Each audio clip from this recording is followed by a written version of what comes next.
Good afternoon, Rosie. Good afternoon, ma'am. Please introduce yourself. I'm Rosie Hako, 34 years old. And I'm the sixth of the family and I'm college graduate. You have experience as a domestic helper, Yes, taking ma'am. care of a child, ages 3-month-old baby, Yes, and ma'am. 1-year-old. Are you the only housemaid in your employer's house? Yes, ma'am. So how do you take care of a 3-month-old baby at the same time 1-year-old child?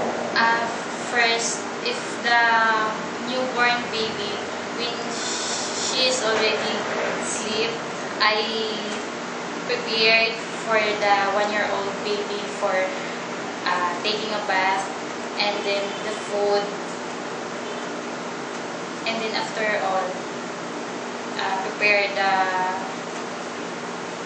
other tasks.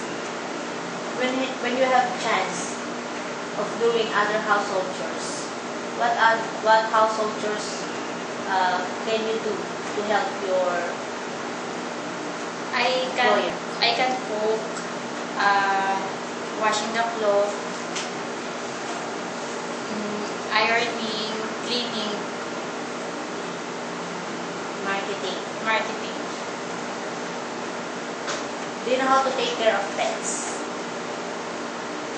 Yes, ma'am. What pets? Dog. Like dog? Yes, ma'am. Big dogs, okay. Any size? Small Size. and small and big. Yes, ma'am. Car washing. Yes, ma'am. So how many times do you do car washing in a week? Twice a week. Twice a week. Yes. How many cars? 1 car. How many times do you cook?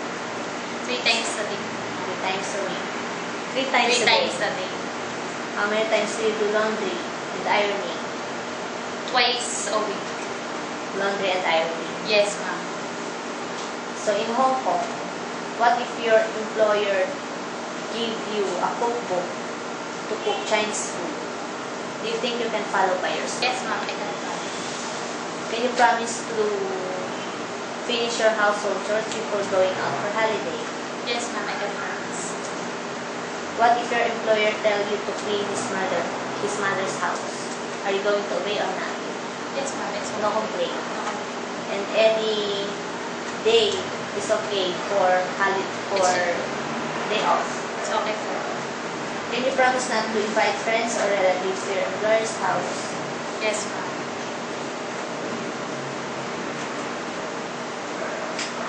What if one member of your family in the Philippines got sick? What will you do? I think I do my best to sending money. Can you promise not to break your contract? Yes, ma'am. I promise. Any message for your future employer, Rosie? Good day, ma'am, sir. I am promised to serve your family, and I am a trustworthy person, and I do my job well. Thank you, ma'am. That's all, Rosie. Thank you. Good day.